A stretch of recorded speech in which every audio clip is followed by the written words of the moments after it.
മൃഗത്തിൻ്റെ മുദ്രയുള്ളവർ. നാം ഏതെങ്കിലും ഒരു വിഭാഗത്തിൽ പെടും. എൻ്റെ ചോദ്യം, എങ്ങനെയാണ് നമുക്ക് ഈ മുദ്ര ലഭിക്കുന്നത്? ദൈവത്തിൻ്റെ മുദ്ര എങ്ങനെയാണ് ലഭിക്കുന്നത് നോക്കാം. എഫെസ്യ ലേഖനം 1-ാം അധ്യായം 13-14 വാക്യങ്ങൾ. എഫെസ്യർ 1:13-14 വാക്യങ്ങൾ. കർത്താവിൽ നിങ്ങൾക്കും നിങ്ങളുടെ രക്ഷയെക്കുറിച്ചുള്ള സുവിശേഷമെന്ന സത്യവചനം നിങ്ങൾ കേൾക്കുകയും കർത്താവിൽ വിശ്വസിക്കുകയും ചെയ്തിട്ട് തൻ്റെ സ്വന്തം ജനത്തിൻ്റെ വീണ്ടെടുപ്പിന് വേണ്ടി തൻ്റെ മഹത്വത്തിൻ്റെ പുകഴ്ചയ്ക്കായിട്ട് നമ്മുടെ അവകാശത്തിൻ്റെ അച്ചാരമായ വാക്തത്വത്തിൽ പരിശുദ്ധാത്മാവിനാൽ മുദ്രയിട്ടിരിക്കുന്നു. വചനം വളരെ വ്യക്തമായിട്ട് പറയുകയാണ്, നമുക്ക് അങ്ങനെ ദൈവത്തിന് മുദ്ര ലഭിക്കുന്നത് കർത്താവിൽ നിങ്ങൾക്കും നിങ്ങളുടെ രക്ഷയെക്കുറിച്ചുള്ള സുവിശേഷമെന്ന സത്യവചനം നിങ്ങൾ കേൾക്കുകയും കർത്താവിൽ വിശ്വസിക്കുകയും ചെയ്തിട്ട് തൻ്റെ സ്വന്തം ജനത്തിൻ്റെ വീണ്ടെടുപ്പിന് വേണ്ടി തൻ്റെ നാമമഹത്വത്തിൻ്റെ പുകഴ്ചയ്ക്കായിട്ട് നമ്മുടെ അവകാശത്തിൻ്റെ അച്ചാരമായ വാക്തത്വത്തിന് പരിശുദ്ധാത്മാവിനാൽ മുദ്രയിട്ടിരിക്കുന്നു. എന്തോ മനസ്സിലായി? അതായത് നമ്മുടെ രക്ഷയെക്കുറിച്ചുള്ള സുവിശേഷമെന്ന സത്യവചനം കേട്ട് വിശ്വസിക്കുന്നവർക്കാണ് ദൈവത്തിൻ്റെ മുദ്ര ലഭിക്കുന്നത്. വളരെ ശ്രദ്ധിച്ചാലേ പിടി കിട്ടത്തുള്ളൂ. എന്ത് വിശ്വസിക്കുന്നവർക്കാ? നമ്മുടെ രക്ഷയെക്കുറിച്ചുള്ള സുവിശേഷമെന്ന സത്യവചനം. അപ്പോൾ വചനം പറയാണ്, സത്യം വിശ്വസിക്കുന്നവർക്കാണ് ദൈവത്തിൻ്റെ മുദ്ര ലഭിക്കുന്നത്. എന്താണ് സത്യം? നാം തിരുവചനം പഠിച്ചാൽ തിരുവചനം സത്യമെന്ന് വിശേഷിപ്പിക്കപ്പെടുന്ന 3 പ്രധാനപ്പെട്ട കാര്യങ്ങളുണ്ട്. നോക്കാം. 1, യോഹന്നാൻ 14 അതിൻ്റെ 6-ാമത്തെ വാക്യം. യോഹന്നാൻ 14:6. യേശു അവനോട്, ഞാൻ തന്നെ വഴിയും സത്യവും ജീവനുമാകുന്നു. അപ്പം സത്യം എന്താണ്? 1, യേശുക്രിസ്തു പറയുന്നു, ഞാൻ തന്നെ വഴിയും സത്യവും ജീവനുമാകുന്നു. യേശുക്രിസ്തുവാണ് സത്യം. 2, യോഹന്നാൻ 17:17 സത്യത്താൽ അവരെ വിശുദ്ധീകരിക്കണമേ, അങ്ങയുടെ വചനം സത്യമാകുന്നു. അപ്പോൾ യേശുക്രിസ്തു സത്യം, ദൈവത്തിൻ്റെ മാറ്റമില്ലാത്ത തിരുവചനം സത്യം. ഇനി വീണ്ടും 119-ാം സങ്കീർത്തനം 142-ാമത്തെ വാക്യത്തിൽ വായിക്കുന്നു. സങ്കീർത്തനങ്ങൾ 119, 142. അങ്ങയുടെ നീതി ശാശ്വത നീതിയും അങ്ങയുടെ ന്യായപ്രമാണം സത്യവുമാകുന്നു. അപ്പോൾ നോക്കിക്കേ, ദൈവത്തിൻ്റെ മുദ്ര എങ്ങനെയാണ് ലഭിക്കുന്നത്? സത്യം വിശ്വസിക്കുന്നവർക്ക്. എന്താ സത്യം? യേശുക്രിസ്തു സത്യം, ഞാൻ തന്നെ വഴിയും സത്യവും ജീവനുമാകുന്നു. അങ്ങയുടെ വചനം സത്യമാകുന്നു, ദൈവത്തിൻ്റെ വചനം സത്യമാണ്. ന്യായപ്രമാണം സത്യം. എഫെസ്യ ലേഖനത്തിൽ വായിച്ചത്, കർത്താവിൽ നിങ്ങൾക്കും നിങ്ങളുടെ രക്ഷയെക്കുറിച്ചുള്ള സുവിശേഷമെന്ന സത്യവചനം നിങ്ങൾ കേൾക്കുകയും കർത്താവിൽ വിശ്വസിക്കുകയും ചെയ്തിട്ട് നിങ്ങൾക്ക് വാക്തത്വത്തിൻ പരിശുദ്ധാത്മാവിനാൽ ദൈവത്തിൻ്റെ മുദ്ര ലഭിക്കുന്നു. അപ്പോൾ എന്ത് വിശ്വസിക്കണം? സത്യം വിശ്വസിക്കണം. യേശുക്രിസ്തുവാകുന്ന സത്യവും ദൈവവചനമാകുന്ന സത്യവും ന്യായപ്രമാണമാകുന്ന സത്യവും എന്തു പറയുന്നുവോ അത് വിശ്വസിക്കുന്നവർക്കാണ് ദൈവത്തിൻ്റെ പരിശുദ്ധാത്മാവിനാൽ ദൈവത്തിൻ്റെ മുദ്ര ലഭിക്കുന്നത്. ഇനി ചോദ്യം, എവിടെയാണ് നമുക്ക് മുദ്ര ലഭിക്കുന്നത്? വെളിപ്പാട് 7-ാം അധ്യായം 3-ാമത്തെ വാക്യം. വെളിപ്പാട് 7:3. നമ്മുടെ ദൈവത്തിൻ്റെ ദാസന്മാരുടെ നെറ്റിയിൽ ഞങ്ങൾ മുദ്രയിട്ട് കഴിയുവോളം ഭൂമിക്കും സമുദ്രത്തിനും വൃക്ഷങ്ങൾക്കും കേടുവരുത്തരുത് എന്നവൻ ഉറക്ക വിളിച്ചു പറഞ്ഞു. അപ്പോൾ എവിടെയാണ് മുദ്ര ലഭിക്കുന്നത്? നമ്മുടെ ദാസന്മാരുടെ നെറ്റിയിൽ. നെറ്റിയിൽ മുദ്ര ലഭിക്കുക എന്ന് പറഞ്ഞാൽ അർത്ഥം എന്താണ്? എന്തെങ്കിലും നെറ്റിയിൽ എഴുതി ഒട്ടിക്കുകയാണോ, അല്ല ചിപ്പും എല്ലാം പിടിപ്പിക്കുകയാണോ? ഒന്നുമല്ല. അതൊക്കെ പല ഉപദേശങ്ങൾ ലോകത്തിലുണ്ട്. നെറ്റിയിൽ മുദ്ര ലഭിക്കുക എന്ന് പറഞ്ഞാൽ, നെറ്റി എന്ന് പറയുന്നത് നാം തീരുമാനമെടുക്കുന്ന നമ്മുടെ മനസ്സിനെ സൂചിപ്പിക്കുന്നു. ഇപ്പം ദൈവത്തിൻ്റെ മുദ്ര നെറ്റിയിൽ ലഭിക്കുക എന്ന് പറഞ്ഞു കഴിഞ്ഞാൽ നമ്മുടെ മനസ്സിൽ നാം ദൈവിക പ്രമാണങ്ങൾക്കനുസരിച്ച് യേശുക്രിസ്തുവാകുന്ന സത്യവും ദൈവവചനമാകുന്ന സത്യവും ന്യായപ്രമാണമാകുന്ന സത്യവും രക്ഷയെക്കുറിച്ച് എന്തു പറയുന്നുവോ അതനുസരിച്ച് ജീവിക്കുവാൻ തീരുമാനമെടുക്കുന്ന നെറ്റിയിൽ നമുക്ക് മുദ്ര ലഭിക്കുകയാണ്. അതുകൊണ്ട് ആ വചനത്തിൽ പ്രകാരം എഴുതിയിരിക്കുന്നത് എബ്രായ ലേഖനം 10-ാം അധ്യായം 15-16 വാക്യങ്ങൾ. എബ്രായർ 10-15-16 വാക്യങ്ങൾ. എന്താ വായിക്കുന്നത്? അത് പരിശുദ്ധാത്മാവ് നമുക്ക് സാക്ഷീകരിക്കുന്നു. ഈ കാലം കഴിഞ്ഞ ശേഷം ഞാൻ അവരോട് ചെയ്യുവാനിരിക്കുന്ന നിയമം ഇങ്ങനെയാകുന്നു, ഞാൻ എൻ്റെ ന്യായപ്രമാണം അവരുടെ ഉള്ളിലാക്കി അവരുടെ ഹൃദയങ്ങളിൽ എഴുതും. ഞാൻ അവർക്ക് ദൈവമായും അവർ എനിക്ക് ജനമായും ഇരിക്കും. അപ്പം നാം കർത്താവായ യേശുക്രിസ്തുവിനെ രക്ഷിതാവായിട്ട് സ്വീകരിച്ച് മാനസാന്തരപ്പെട്ട് യേശു കാണിച്ച മാതൃകപ്രകാരം വെള്ളത്തിൽ മുങ്ങി സ്നാനപ്പെട്ട് ദൈവത്തിൻ്റെ 10 കൽപ്പനകളും അനുസരിച്ച് വിശുദ്ധിയും വേർപാടുമുള്ള ജീവിതം നയിക്കുവാൻ തീരുമാനിക്കുമ്പോൾ ദൈവം തൻ്റെ ന്യായപ്രമാണത്തെ നമ്മുടെ ഹൃദയങ്ങളിൽ, നമ്മുടെ ബുദ്ധിയുടെ മണ്ഡലത്തിൽ എഴുതും. അങ്ങനെ നമുക്ക് നെറ്റിയിൽ മുദ്ര ലഭിക്കുന്നു. ദൈവത്തിന് സ്തോത്രം. അപ്പോൾ ചോദ്യം, ശരിക്കും ദൈവത്തിൻ്റെ സീൽ അഥവാ മുദ്ര എന്താണ്? എന്താണ് ദൈവത്തിൻ്റെ മുദ്ര? ഞാൻ ഒരു കാര്യം പറയാം.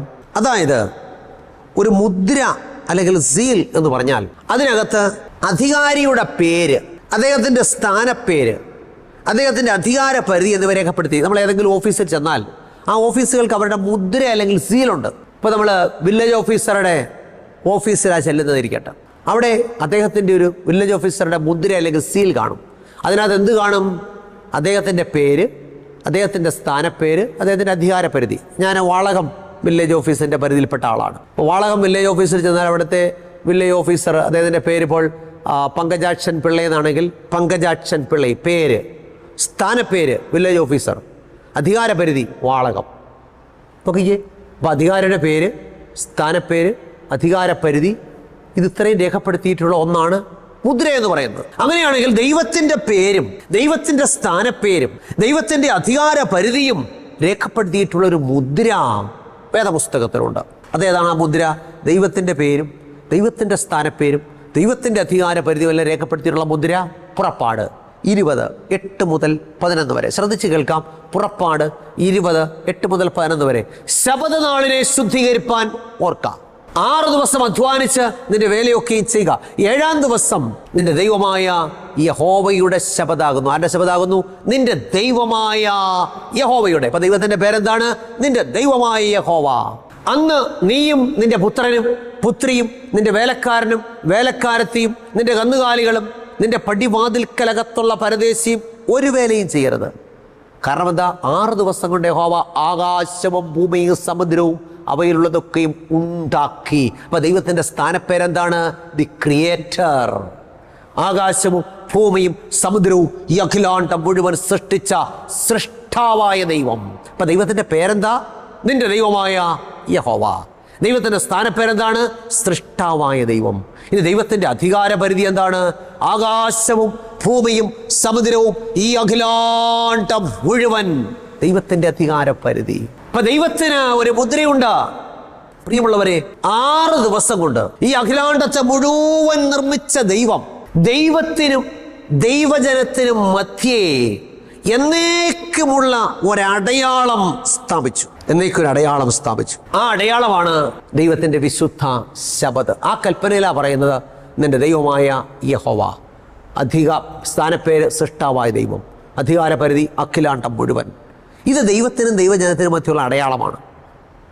നമുക്കറിയാം, യഹൂദന്മാർ കത്തെഴുതുമ്പോൾ സീൽ വെക്കുന്നത്, നാം കത്തിൻ്റെ ഏറ്റവും അടിഭാഗത്താണ് സീൽ വെക്കുന്നതെങ്കിൽ യഹൂദന്മാർ മധ്യഭാഗത്താണ് സീൽ വെക്കുന്നത്. അങ്ങനെയാണെങ്കിൽ യഹൂദാ ഗോത്രത്തിലെ സിംഹമാകുന്ന നമ്മുടെ വാഴ്ത്തപ്പെട്ട കർത്താവ് തൻ്റെ സർവ്വലോകത്തിനും വേണ്ടിയുള്ള ലവ് ലെറ്റർ, സ്നേഹത്തിൻ്റെ പ്രമാണം, 10 കൽപ്പന നൽകിയപ്പോൾ തൻ്റെ സീൽ, തൻ്റെ മുദ്ര എവിടെ വെച്ചു? ആ കത്തിന്റെ കൃത്യം മധ്യഭാഗത്ത്. എങ്ങനെ അറിയാം? നാം 10 കൽപ്പനയിലെ അക്ഷരങ്ങൾ എണ്ണി നോക്കിയാൽ കൃത്യം 60 അക്ഷരങ്ങളുണ്ട്. എത്ര അക്ഷരങ്ങളുണ്ട്? 60 അക്ഷരങ്ങൾ. അതിൽ 29ാമത്തെ അക്ഷരം മുതലാണ് ദൈവത്തിന്റെ സീൽ അഥവാ മുദ്രയാകുന്ന കൽപ്പനയെ ആരംഭിക്കുന്നത്. എന്ന് പറഞ്ഞാൽ യഹൂദാ ഗോത്രത്തിലെ സിംഹമാകുന്ന കർത്താവ് തൻ്റെ സർവ്വലോകത്തിനും വേണ്ടിയുള്ള സ്നേഹത്തിന്റെ പ്രമാണമാകുന്ന ദൈവത്തിന്റെ മുദ്ര കൊടുത്തപ്പോൾ യഹൂദന്മാർ കത്തിന്റെ മധ്യഭാഗത്ത് സീൽ വെക്കുന്നത് പോലെ ഈ സീൽ എവിടെ ചേർത്തിരിക്കുന്നു? മധ്യഭാഗത്ത് ചേർത്തിരിക്കുന്നു. 3-ാം ദൂതൻ വിളിച്ചു പറയുന്നു, മൃഗത്തെയും അതിൻ്റെ പ്രതിമയെയും നമസ്കരിച്ച് നെറ്റിമേലോ കൈമേലോ മുദ്രയേൽക്കുന്നവൻ ദൈവകോപത്തിന്റെ പാത്രത്തിൽ കലർപ്പില്ലാതെ പകർന്നിരിക്കുന്ന ദൈവക്രോധ മദ്യം കുടിക്കേണ്ടി വരും. അപ്പം മൃഗത്തിന്റെ മുദ്രയേൽക്കരുത്. പിന്നെയോ ദൈവത്തിന്റെ മുദ്രയേറ്റവരായിട്ട് നാം മാറണം. എന്താ മനസ്സിലായി? ദൈവത്തിൻ്റെ കൽപ്പനകളെ അനുസരിച്ച് വിശുദ്ധ ജീവിതം നയിക്കുവാൻ തീരുമാനിക്കുമ്പോൾ ദൈവം തൻ്റെ പ്രമാണത്തെ നമ്മുടെ ബുദ്ധിശാലയിൽ എഴുതി ചേർക്കും. അങ്ങനെ നമുക്ക് നെറ്റിയിൽ മുദ്ര ലഭിക്കും. അതനുസരിച്ച് നമ്മൾ ജീവിക്കുകയും പ്രവർത്തിക്കുകയും ചെയ്യുമ്പോൾ കൈമേൽ മുദ്ര ലഭിക്കുന്നവരായിട്ട് മാറും. അല്ലാതെ കയ്യെ ചിപ്പ് ഘടിപ്പിക്കുകയല്ല. ദൈവത്തിന് സ്തോത്രം. പ്രിയമുള്ളവരെ, ഈ വിശുദ്ധ ശബദാണോ ദൈവത്തിന്റെ മുദ്ര അല്ലെങ്കിൽ അടയാളം? നോക്കാം. യെഹെസ്കേൽ പ്രവചനം 20-ാം അധ്യായം 20-ാമത്തെ വാക്യം. യെഹെസ്കേൽ 20:20. അവിടെ എന്ത് വായിക്കുന്നു? എൻ്റെ ശബദുകളെ വിശുദ്ധീകരിപ്പീൻ, ഞാൻ നിങ്ങളുടെ ദൈവമായ യഹോവ എന്ന് നിങ്ങൾ അറിയേണ്ടതിന് അവ എനിക്കും നിങ്ങൾക്കും ഇടയിൽ അടയാളമായിരിക്കട്ടെ, മുദ്രയായിരിക്കട്ടെ എന്ന് ദൈവം കൽപ്പിച്ചു. അപ്പൊ നോക്കിയേ, ദൈവത്തിനും ദൈവജനത്തിനും മധ്യയുള്ള അടയാളം, മുദ്ര. എന്താണ്? എൻ്റെ ശബത്തുകളെ വിശുദ്ധീകരിപ്പീൻ, ഞാൻ നിങ്ങളുടെ ദൈവമായ യഹോവ എന്ന് നിങ്ങൾ അറിയേണ്ടതിന് അവ എനിക്കും നിങ്ങൾക്കുമിടയിൽ അടയാളമായിരിക്കട്ടെ, മുദ്രയായിരിക്കട്ടെ. വീണ്ടും യെഹെസ്കേൽ 20:12 വായിക്കുന്നു, ഞാൻ അവരെ വിശുദ്ധീകരിക്കുന്ന യഹോവ എന്ന് അവർ അറിയേണ്ടതിന് അവ എനിക്കും അവർക്കുമിടയിൽ അടയാളമായിരിക്കട്ടെ എന്ന് കൽപ്പിച്ചു. ദൈവത്തിന് സ്തോത്രം. അപ്പം ദൈവത്തിനും ദൈവജനത്തിനും മധ്യയുള്ള അടയാളമാണ്, അല്ലെങ്കിൽ സീലാണ്, അല്ലെങ്കിൽ മുദ്രയാണ് ദൈവത്തിൻ്റെ വിശുദ്ധ ശപഥം. അങ്ങനെയാണെങ്കിൽ മൃഗത്തിൻ്റെ മുദ്ര ഏതാണ്? വളരെ ഈസിയാണ് കണ്ടുപിടിക്കാൻ. ദൈവം തമ്പുരാൻ തന്നിരിക്കുന്ന പ്രമാണത്തിന് വിരുദ്ധമായി മനുഷ്യൻ മൃഗമെന്ന് വിശേഷിപ്പിക്കപ്പെടുന്ന ദുഷ്ടശക്തിയുടെ ആജ്ഞയാൽ അനുസരിക്കുന്ന, അല്ലെങ്കിൽ ദുഷ്ടശക്തി നടപ്പിലാക്കിയിട്ടുള്ള ആരാധനാ സമ്പ്രദായത്തെ, ആരാധനാ ദിവസമാണ് ആ മൃഗത്തിന്റെ മുദ്ര. കേൾപ്പാൻ ചെവിയുള്ളവൻ കേൾക്കട്ടെ. അപ്പൊ ദൈവം തമ്പുരാൻ തന്നിരിക്കുന്ന വിശുദ്ധ ദിവസത്തിന് വിപരീതമായി മൃഗം നടപ്പിലാക്കിയിട്ടുള്ള ആരാധനാ സമ്പ്രദായത്തെ മൃഗത്തിന്റെ മുദ്ര. ദൈവത്തിന്റെ മുദ്ര വിശുദ്ധ ശബദാണെങ്കിൽ അതിന് വിപരീതമായിട്ടുള്ളതെല്ലാം മൃഗത്തിന്റെ മുദ്രയാണ്. വചനം എന്താ പറയുന്നത്? മൂന്നാമത്തെ ദൂതൻ വിളിച്ചു പറയുകയാണ്, മൃഗത്തെയും അതിൻ്റെ പ്രതിമയെ നമസ്കരിച്ച് നെറ്റിയിലോ കൈമേലോ മുദ്രയേൽക്കുന്നവൻ ദൈവകോപത്തിൻ്റെ പാത്രത്തിൽ കലർപ്പില്ലാതെ പകർന്നിരിക്കുന്ന ദൈവക്രോധമദ്യം കുടിക്കേണ്ടി വരും. കുഞ്ഞാടിനും വിശുദ്ധ ദൂതന്മാർക്ക് മുമ്പാകെ അഗ്നിഗന്ധകങ്ങളിൽ ദണ്ഡനം അനുഭവിക്കും. അവരുടെ ദണ്ഡനത്തിൻ്റെ പുക എന്നേക്കും പൊങ്ങും. മൃഗത്തെയും അതിൻ്റെ പ്രതിമയും നമസ്കരിക്കുന്നവർക്കും അതിൻ്റെ പേരിൻ്റെ മുദ്രയേൽക്കുന്ന അവനിൻ്റെ ആവും പകലും ഒരു സ്വസ്ഥതയും ഉണ്ടാകുകയില്ല. അതുകൊണ്ട് പ്രിയമുള്ളവരെ, നാം എന്ത് ചെയ്യണം? നാം മൃഗത്തിൻ്റെ മുദ്രയുള്ളവരാണെങ്കിൽ തെറ്റായ ആരാധനാ രീതികളെ വിട്ടിട്ട് ദൈവകൽപ്പന എന്ത് പറയുന്നുവോ ആ ആരാധനയ്ക്ക് കീഴ്പ്പെടുമ്പോൾ നാം ദൈവത്തിൻ്റെ മുദ്രയുള്ളവരായിട്ട് മാറുന്നു. തിരുവചനം പറയുന്നു, രാജ്യത്തിൻ്റെ ഈ സുവിശേഷം സകല ജാതികൾക്കും സാക്ഷ്യമായി ഭൂലോകത്തിലൊക്കെയും പ്രസംഗിക്കപ്പെടും, അപ്പോൾ അവസാനം വരും. എന്താ മനസ്സിലായി? ഈ നിത്യസുവിശേഷം ലോകത്തോട് പ്രസംഗിച്ച് കഴിയുമ്പോഴാണ് കർത്താവ് രണ്ടാമത് വരിക. അപ്പം നമ്മൾ ചിന്തിച്ചേക്കാം, ഇത്രയും നൂറ്റാണ്ടായിട്ട് എന്തുകൊണ്ടാണ് കർത്താവ് വരാത്തതെന്ന്. കാരണം പിടികിട്ടിയല്ലോ, ഈ സുവിശേഷം ഇതുവരെയും ലോകത്തിൻ്റെ എല്ലാ ഭാഗത്തും പ്രസംഗിച്ച് തീർന്നിട്ടില്ല. ഇന്ന് ആധുനിക വാർത്താവിനിമയ സംവിധാനങ്ങളൊക്കെ മെച്ചപ്പെട്ട ഈ ലോകത്തിൽ അതിവേഗം ഈ ദൂത് അനേക ഭാഷക്കാരിലൂടെ, വംശക്കാരിലൂടെ, ഗോത്രക്കാരിലൂടെ ലോകത്തോട് ദൈവത്തിൻ്റെ ദൂതന്മാരാകുന്ന മനുഷ്യരിലൂടെ കർത്താവ് അറിയിച്ചുകൊണ്ടിരിക്കുകയാണ്. ഈ നിത്യസുവിശേഷം ലോകത്തോട് അറിയിച്ചു കഴിയുമ്പോൾ വചനം പറയുന്നു, രാജ്യത്തിൻ്റെ ഈ സുവിശേഷം സകല ജാതികൾക്ക് സാക്ഷ്യമായി ഭൂലോകത്തിലൊക്കെയും പ്രസംഗിക്കപ്പെടും, അപ്പോൾ അവസാനം വരും.